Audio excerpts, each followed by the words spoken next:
In a recent video, I got a 1/18 scale $60 rear-wheel drive drift car from Temu that really absolutely knocked my socks off because proper rear-wheel drive chassis, gyro inside of it, drifting with the front wheels, good steering lock, and very drivable, all for $60.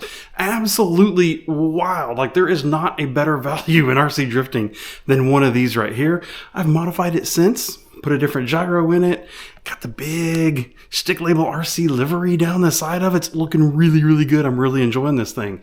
But I've had a lot of folks that ask me about the other body styles and do they really all work the same or not? So I picked up another one of a different body style just to see, like, does it still really work the same? Are the inner components still the same? And are there any issues? The feedback I've got from some folks is that there are different models here that this is made. There was some older V1 models that didn't come with the gyro installed, and so the car didn't drive as well.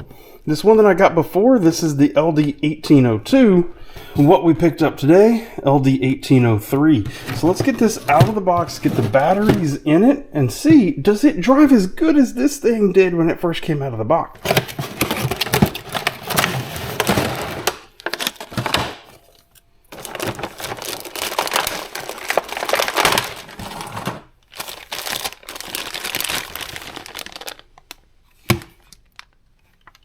And look at us, we got the Acura or Honda NSX, depending on what part of the world you are from.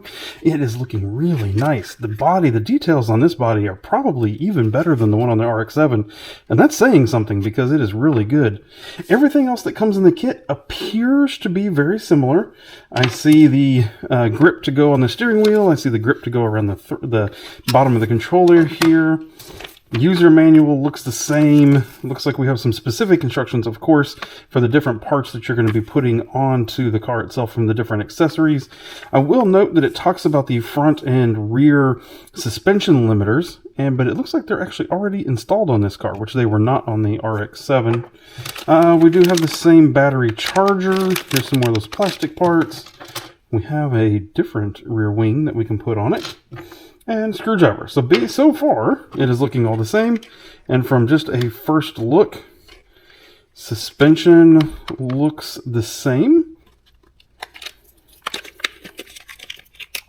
Yes, same battery that we had before, so we're going to get that charging while we look at the body parts to put on.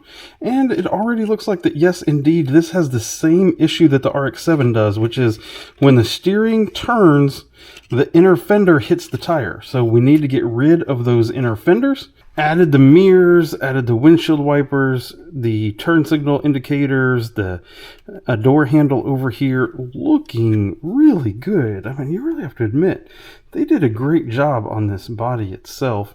Now, they actually say that you can replace this rear wing. So it's kind of like got the rear wing here. You just pull up, and it has that comes off. Actually has a little red strip underneath it, like the brake light. That looks great.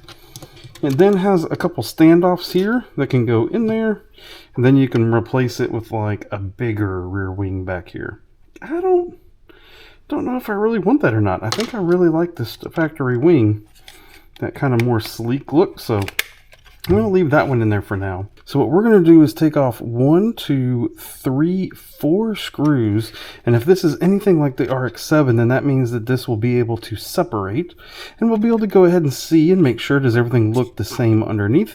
And we'll be able to go ahead and get these inner fenders off, because those, as we noted, are already causing an issue and are going to make it to where you can't drive very well. So let's get those off and see underneath it. Ooh.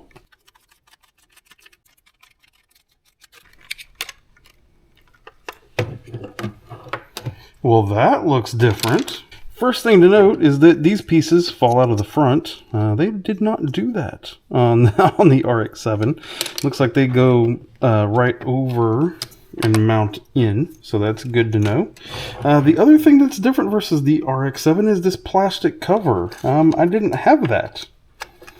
We didn't have that on the RX-7 at all. I don't think it's necessary. I'm noticing that not only is there a plastic cover over the general electronics area, there's also another one over the motor itself. I think we're going to get rid of those. Well, I guess I don't really need to yet, but if we decide to upgrade this one in the future, I think those will be things that we can get rid of for sure. While we're here, we're going to hit one screw here, and if this is like the RX-7, those inner fenders will then come out. On the rear, I didn't have any issues before, but I am noticing that this car has a pretty high amount of rear toe in. It looks like it's almost hitting, so we'll have to watch. It does look like the rear alignment is different kind of car to car. It's like the quality control isn't super high, and so you end up with a slightly different alignment. But I think we're good enough now to get this bolted back together, and let's see how it drives. We're going to then plug the battery in. I find that this little battery compartment's kind of tight. You kind of got to wiggle everything around in here to make it fit. The cover goes back on, and I never put that screw back in. That screw is silly. So controller then on. Flip the switch on the car. And then of course, first thing we're going to check, gyro does appear to be working correctly. So when I move the rear this way, it should counter steer towards me. And it does, and the same opposite. The only thing I'm noticing is it looks like this front tire is hitting this fender a little bit. So that's going to be a problem when we drift, and if it goes to touch there, it's going to lock that wheel up, spin the car out. So we may have to come in and modify the alignment just slightly, or just ever so slightly trim this fender in order to keep that from happening. It does not look like it's happening on this side, so it's just that little bit of difference that's causing it to hit. Now, of course, one of the best things with these, oh yeah, look at that. That is awesome. I love this. The fact that they got that to work in a $60 price point is just ridiculous. With the B setting here, we're supposed to have 4 different settings of gyro sensitivity. I think this is the 25% because it's just moving just barely. One push gets us to 50, gets us to 75, gets us to 100. Before, when I drove this car, I found somewhere around the 50 was the right mark, so that's where we'll start with this NSX.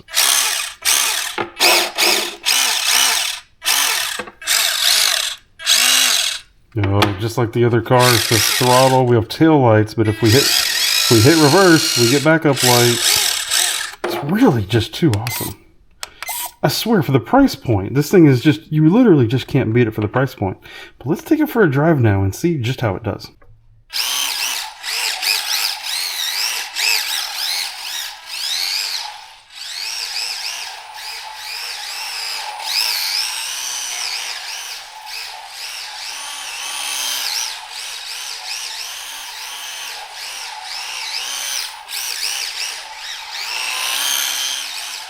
I can't express to you just how absolutely awesome this is.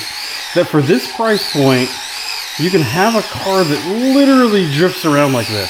It is absolutely wild. I cannot believe it. It is, I mean, is it perfect? It's not perfect. There's no way. I mean, you can see that the gyro is really unstable, really wobbly in the front. Front wheels are jerking all around as it drives. But it's $60. And literally I did nothing but remove the front fenders and put batteries in it. And you can literally be drifting around your garage having a blast.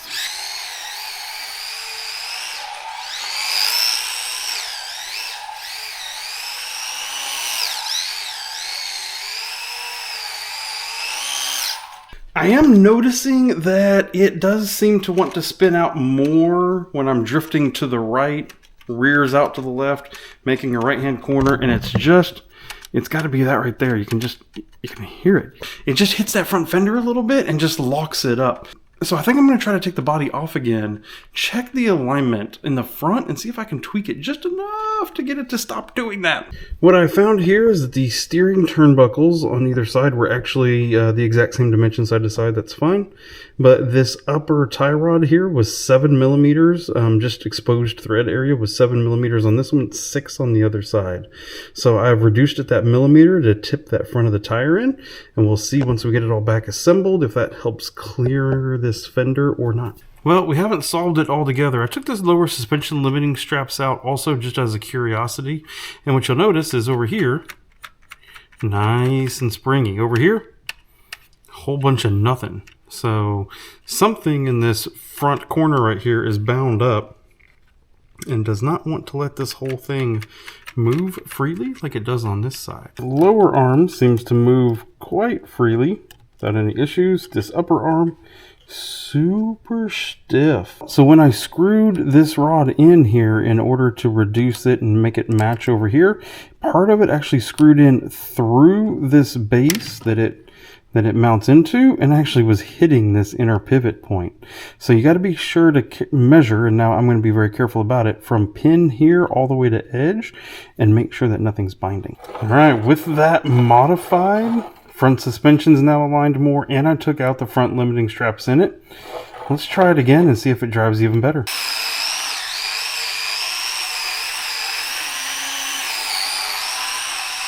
Oh, that is awesome. Yeah, it's still got the bad front, you know, stock servo in it. But for $60, you shouldn't be able to put it right where you want it like that. I can literally go from a big sweeper with the outside clip and then just tighten it up and do the inside clip. Like, at will. Like, you're not supposed to be able to do that for $60. Look at this.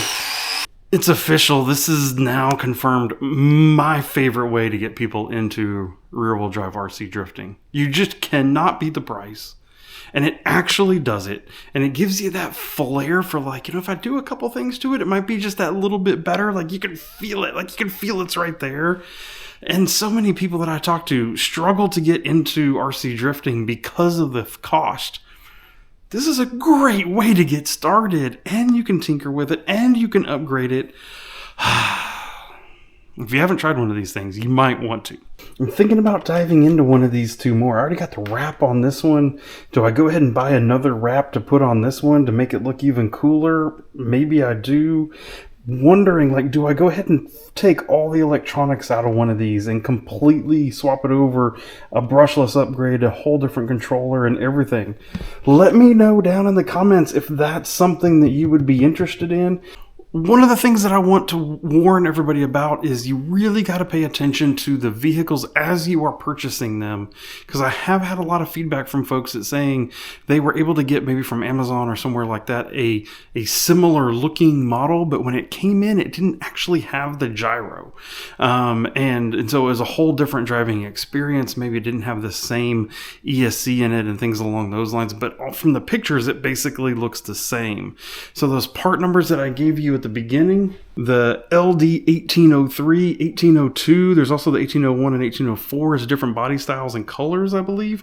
I think you're going to want to make sure that you get those and that they are that newest model with the gyro. Please be careful. I'll have a link to the Temu site where I actually got both of these cars. I'll have that down in the video descriptions, and that's where I got them, and so I know that these are the appropriate ones.